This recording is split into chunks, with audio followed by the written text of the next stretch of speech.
Welcome to the final part of 2023's Halloween special. The squirrels outside have started eating away at the jack-o'-lantern that's in the intro. Let's just get this over with. Oh boy, up next is Beast of the Yellow Night. I'm a human being. Just like you are. Shut up. A Filipino/American co-production. It's from the 70s, which means it has a lot more beige walls and a greater sense that a movie like this is too late to the party. It feels like a throwback to monster movies from the 50s, though it feels comparably more alive than one of those.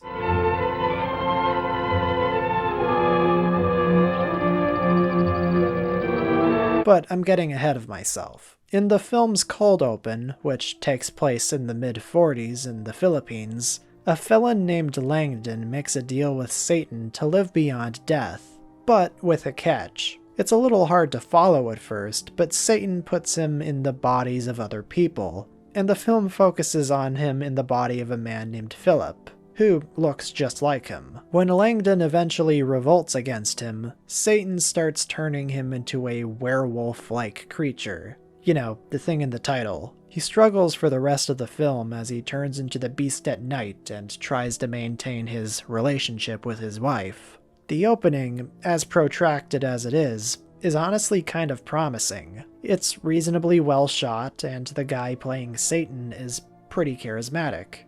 Come now, it's good meat. Probably better than anything you ever tasted.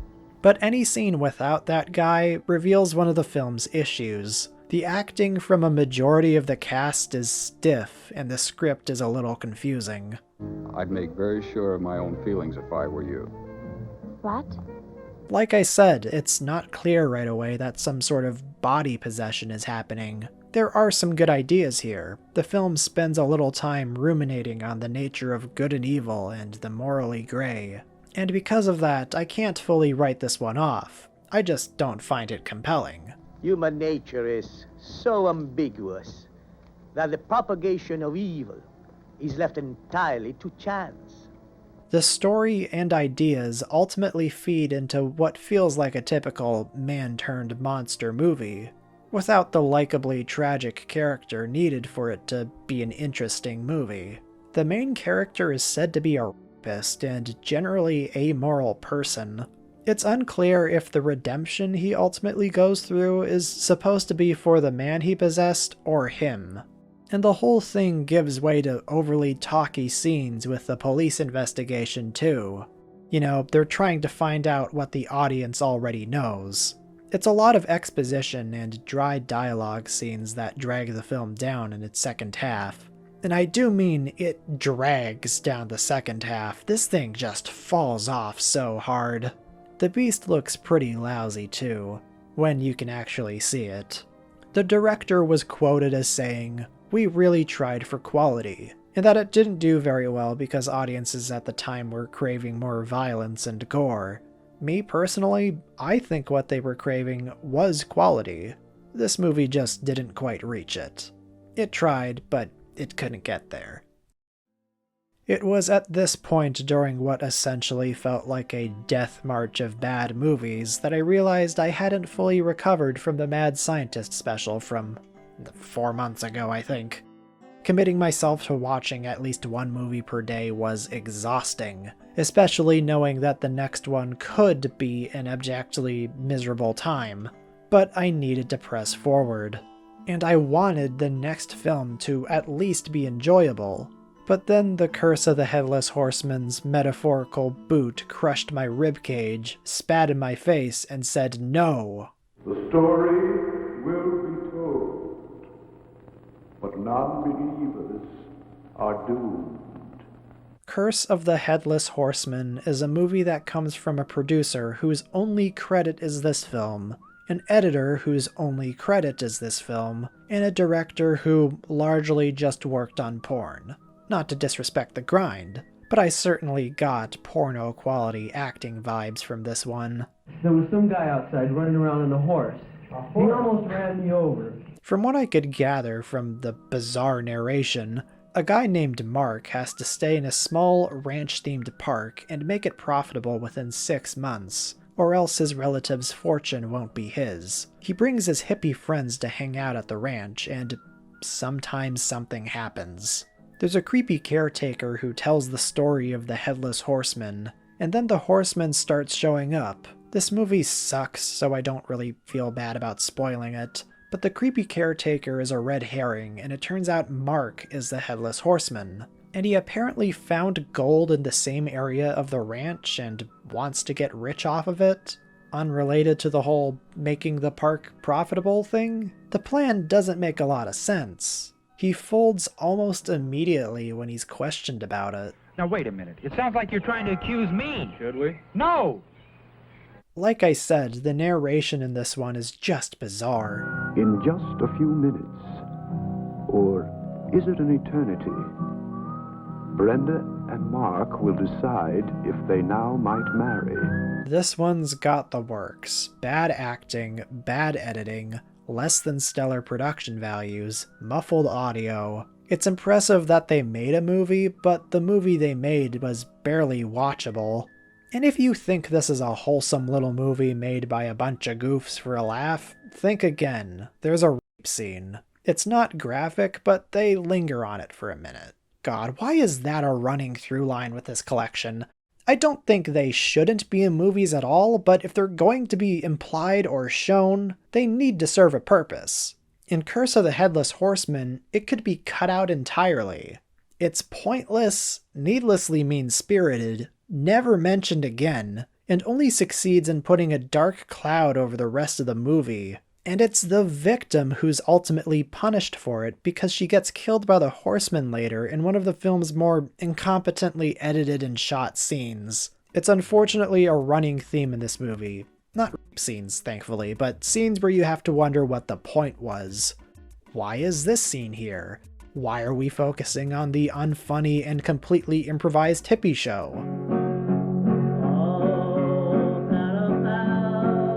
It's almost entertaining how random it feels. Like they just pointed a camera at actors and told them to say something. But all the pointless scenes just build and build into an experience I can only call listless. We don't even get to see enough of the Horseman either. They were trying to do a less is more approach by not showing him too often, but that just means the scenes with him are the only entertaining ones in the film. Curse of the Headless Horseman is a strong contender for the most pointless movie ever made. It sings a song or two, or 500, the characters mumble words and they're all barely distinct. The soundtrack is fucking terrible.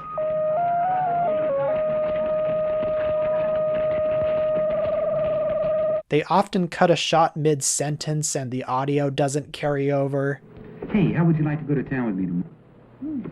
I didn't enjoy this one, even on a so bad it's good level. I've seen a lot of bad movies by now, largely thanks to these accursed box sets. And this one might just be one of the most unwatchable movies I've ever covered. It's not even that long, but it's proof of how even a short movie can feel impossibly long when so many little elements just don't work. At the very least, it's nice to be reminded of what rock bottom feels like. Anything is better than this. It was called a terrible accident. From Luigi Cozzi, the director of that tasteless Italian edit of Godzilla that inserted footage of real dead bodies, it's Alien Contamination. Originally just titled Contamination, some goofball added Alien to the title so that it could piggyback off of Alien. In fact, it takes more than a couple plot and visual cues from Ridley Scott's film because it was made in its wake. The movie begins with the discovery of an empty ship full of bodies, seemingly exploded from the inside out. And that's because there is a Cyclops alien going around infecting people's bodies with goo. All it takes is the goo to come in contact with the skin for someone to explode. It's fun. It's easily the best aspect of the movie.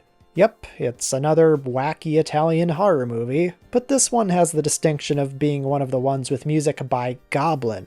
Nowhere near as good as their work they put into Dawn of the Dead or Suspiria, but it's enjoyable. The characters of this one aren't anything to write home about, and there's naturally, with this territory, a lot of talking. And also just bizarre decisions, like what are these hazmat suits? Why is everything in this government office in the shape of hexagons? Ah well, it adds to the enjoyable strangeness. All it takes for this disillusioned astronaut to agree to go with the scientist lady is to slap her. Like, at first he doesn't want to go to South America with her, then he slaps her and all of a sudden he wants to go along. What the hell happened in this conversation? Did an alien take over their brains? Yeah, that's the kind of weird bullshit stringing this plot together. This is the noise the alien eggs make, by the way. While lifting some of its beats from Alien, the production design of this one has flashes of genuine promise. For the flashback sequence that takes place on Mars, it feels like there was more than a little bit of effort to make it visually interesting. I like the look of this place. I didn't take a lot of notes for this one. I just kind of sat back and watched it passively. I stopped halfway through to sit outside and think about what I'm doing with my time here. So, yeah, Alien Contamination. I can feel myself slowly rotting on the inside. How much time we got? Hurry up. Speaking of slowly rotting on the inside, it's alive! A gigantic beast, stalking the Earth! It's also the title of a late 60s B-movie, and this one's a doozy. Well, it's more of a snoozy. Yeah, this one was rough. I knew I was in for something real special as soon as I realized the opening scene involved driving.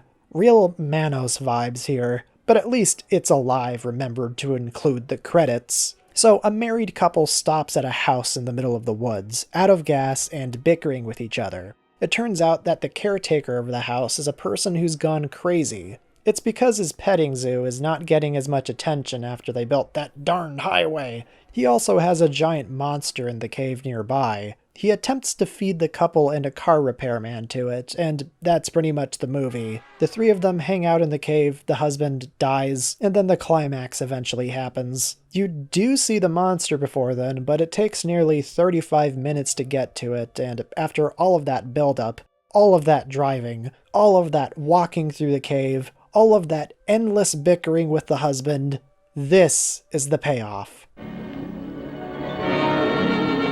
I don't know whether to laugh or cry. The first scene it appears in is pretty funny at least, in a cheesy way, but I can't shake that feeling that I just spent 35 minutes waiting for it. The rest of the movie doesn't make up for it. Special mention goes to the flashback sequence that shows how the caretaker trapped his assistant, and this scene goes on for 22 goddamn minutes and has no dialogue.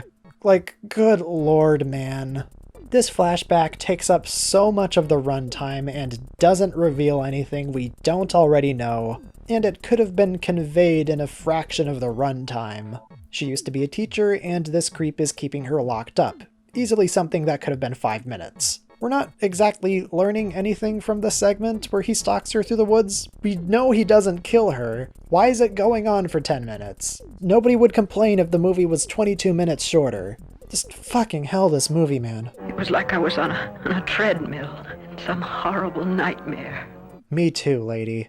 I watched this one on my CRT, which it looks surprisingly great on. It hides all the imperfections on the video compression, but it doesn't make this one any less of a chore.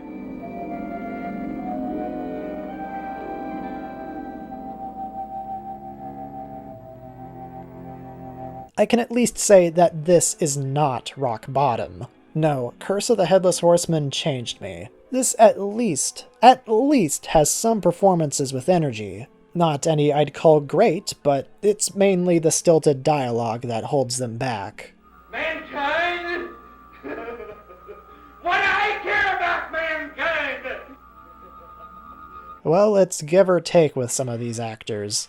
The lighting on the inside of the cave is also interesting, I guess? It's kind of something, I guess. I'm trying to be nice here. This movie kind of represents what I fear most from these box sets. A movie that doesn't offer much to really talk about outside of how dreadfully boring it is. It's not even so bad it's good. It's just bad. It's alive? More like it's barely in the fucking movie.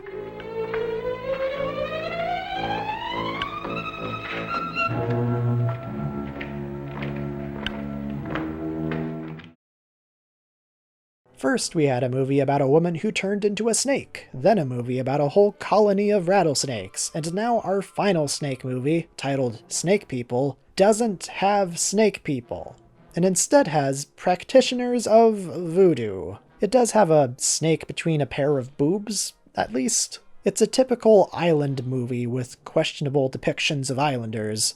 This is what I get for ordering these movies on the basis of their titles, thinking it would actually get crazier conceptually when it would actually get more insipid. Snake People, or Island of the Snake People, has the distinction of being one of Boris Karloff's final films, released posthumously 2 years after his death in 1971.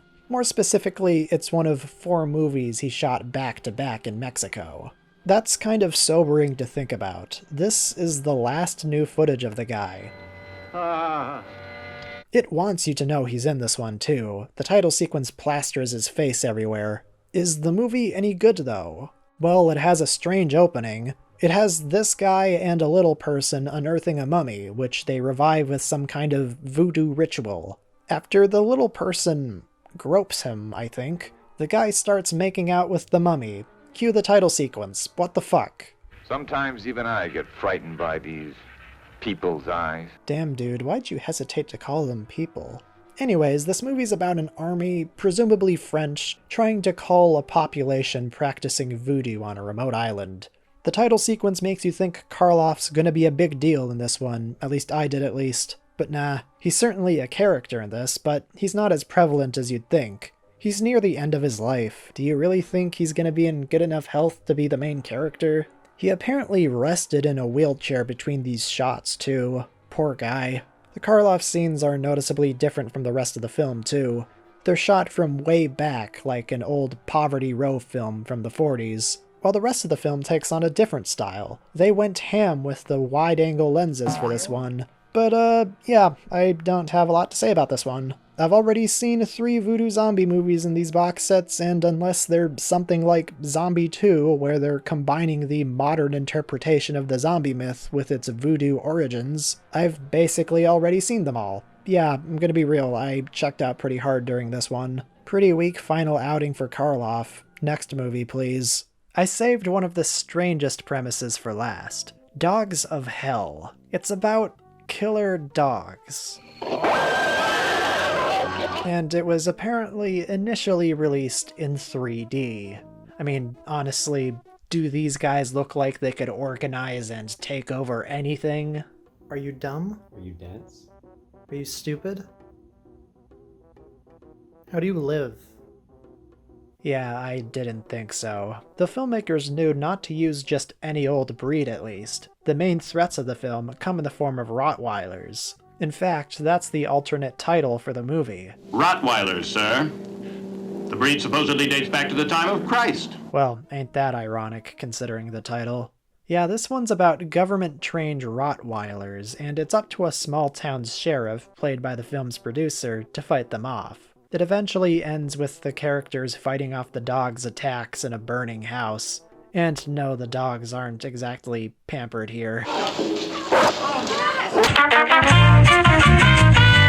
It's like Jaws if the shark could get on land and was also several dogs. But unlike Jaws, this one doesn't have an exciting opening sequence. For a while, it's a bunch of poorly acted townsfolk who are seemingly ADR'd by the same person having a comically good time. They're all getting promotions, they're all finishing their degrees, they're all about to watch some mud wrestling. They're all having a great time. All it took was this one truck driver fucking up and tipping the truck over for a whole pack of Rottweilers to escape and ruin everything. As much as I wanted to love this one for the premise alone, in execution, it's very dull. This one follows the B-movie tradition of front-loading itself with boring exposition, and it only gets truly exciting in the final act. A lot of it is this.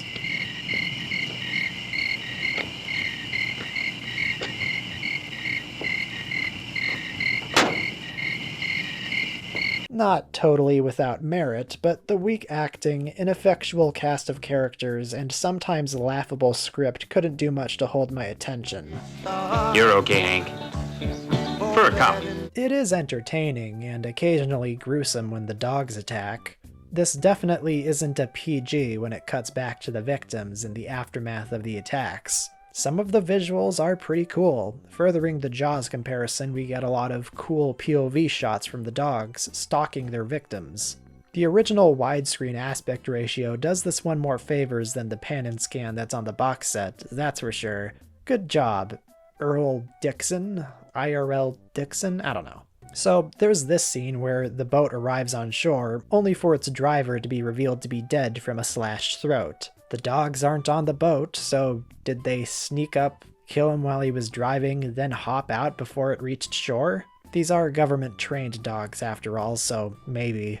Hi, Editing Goblin Golden here. I went back to review the footage to figure out what exactly happened here, and I think I have more questions than answers. So in an earlier scene, this cop finds 2 bodies on the shoreline. He's already parked his boat. And then, one of the Rottweilers appears and oh my god, he's attacked, but only off screen. We don't see the attack. Several hours later, presumably, the same boat and the same cop are driving up to the shore, but it turns out he's actually dead. Did the Rottweiler attack him and he tried to get away on the boat, but he died halfway through the trip? If that's what's happening, then why is it several hours later? Did the Rottweilers start the boat for him and then send him off? The boat turns, so someone was driving that boat.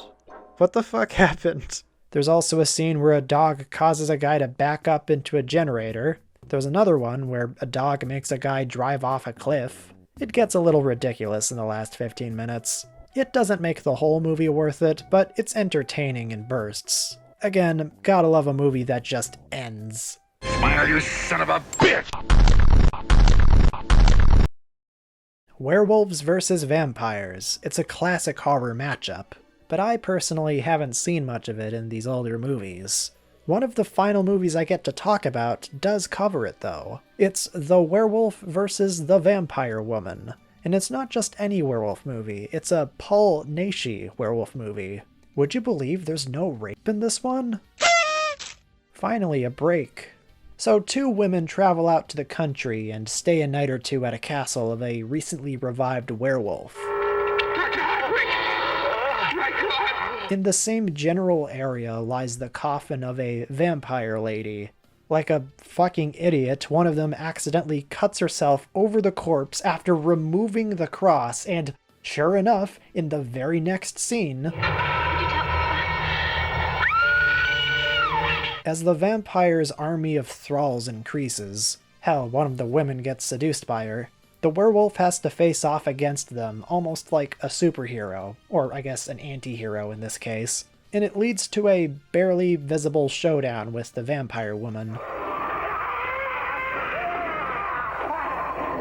As much as I was goofing on it, this one is surprisingly much better than I expected. It's got that gothic atmosphere you would expect from a good Universal movie. A fog rolls in on the set when the vampires are present. And this movie does have its problems. The werewolf has a sister who doesn't add a whole lot to the story, and the momentum the film has in its first hour screeches to a halt as the final battle with the vampire countess approaches. Like, it just stops and they do a lot of exposition. They bring back this character. It's kind of dull. At the same time, I'm actually impressed how watchable this one was compared to other movies in this collection. It actually delivers on the title. There is a fight between the werewolf and the vampire woman, in the style of Frankenstein meets the Wolfman. You can barely see it because this is one of the ugliest looking transfers on the box set, but hey, it happens. It also only lasts a minute and is kind of anticlimactic, but it's one of several classic horror movie tropes that the film delivers on. Stakes are used, it's got lesbian vampires in the vein of Carmilla, there are a couple werewolf transformation scenes. It opens on a scene directly inspired by the opening of Frankenstein Meets the Wolfman, where 2 robbers, in this case one of them is a doctor, reviving the Wolfman in his tomb. This is probably the most classically styled of the movies in this collection. If you're a fan of the Silver Age of Universal's horror run, the ones in the 40s, you'll probably get a kick out of it. Not bad at all. Alright, I've got one more movie left here, let's talk about it.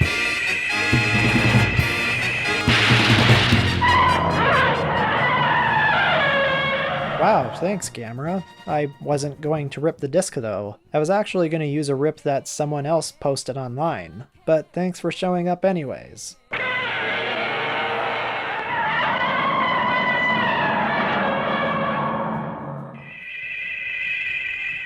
Ah, love that guy.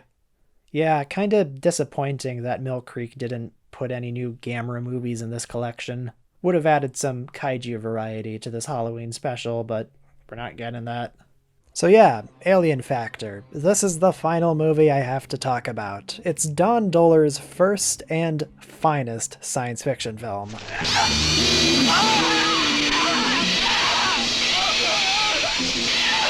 And like I said in my review of Galaxy Invader, every movie he's made since Alien Factor has, in essence, been a remake. An alien crash lands in rural America, and a bunch of people in flannel clothing look for it with guns. This one is a little more interesting, at least. Which is ironic, considering it's the first version.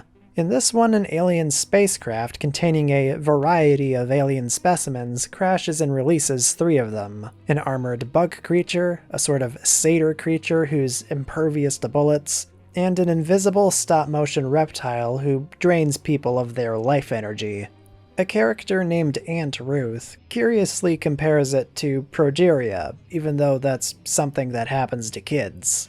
Call it late onset progeria. It's a rare late childhood disease, also known as adult disease. Also, yeah, I watched this one with friends. Can you really blame me? Why, you fish? Not the mayor, no! It's a lot of people walking through the woods, as per usual, but this time there's fugly synth music blasting the entire time.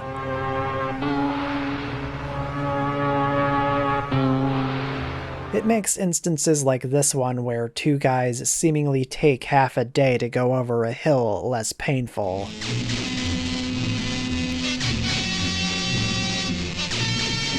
Dohler learned the worst mistakes from 50s B movies. Walking through the woods with suspenseful music playing doesn't hide the fact that nothing is happening. What little story there is in Alien Factor seems to take a little bit from Jaws, with this mayor character not wanting the government to interfere because it would interrupt plans to build an entertainment complex or something. He keeps talking about it like it's this big thing, but the movie never shows what it actually is. It's like if the mayor from Jaws didn't want the beach to be closed, but we never saw the beach. What did I miss? Welcome back. You did not miss anything, yeah. You didn't miss anything. For as many visible faults it has, there's something likable about this one. It could be how it's a peek into this specific time period. There's also the amateur acting from pretty much every actor. Not a single performance here doesn't sound like it came from a local stage play. It's kinda charming. Sounds a little wild. A meteor landing here. Maybe landing. But easily the highlight of this film are the alien designs. They have a similar appeal to the aliens of the Ultraman series, where they're obviously guys in costumes, but the designs are so weird and creative that I can't help but love them. They even go as far as giving them names in the credits. I have a feeling Dohler just wanted to make a movie about these things, and the rest of it, ranging from the scripting to acting, was just a formality so he could get to showing these things off. I always love a good creature design, even if their on-screen representation isn't the best it could be. The Alien Factor isn't a very good movie, but I find it more charming than not. It's an example of a locally made, low-budget movie being made by a seemingly passionate filmmaker with little nuggets of entertainment that isn't dreadfully boring. It's what something like Curse of the Headless Horseman wishes it could be.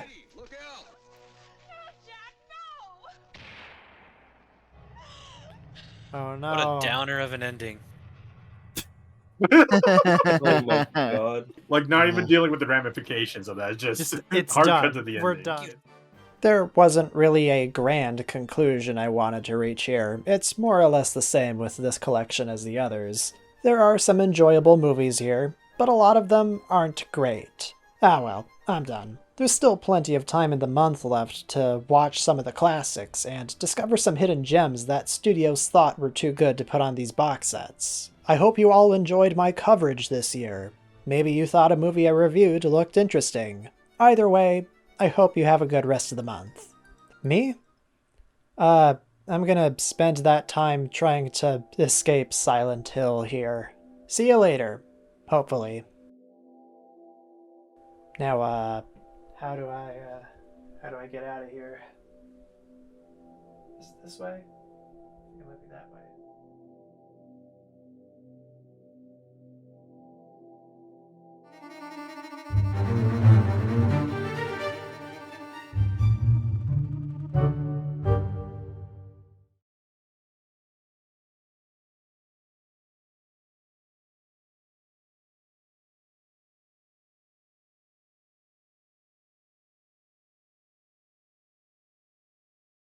And now a shout out to the top patrons who get videos like this one early.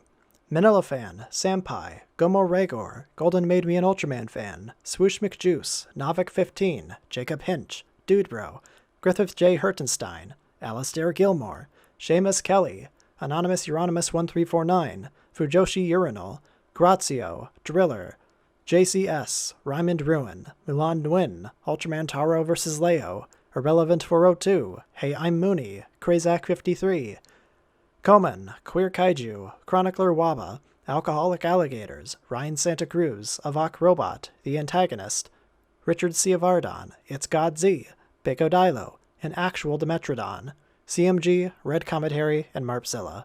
Thank you all very much.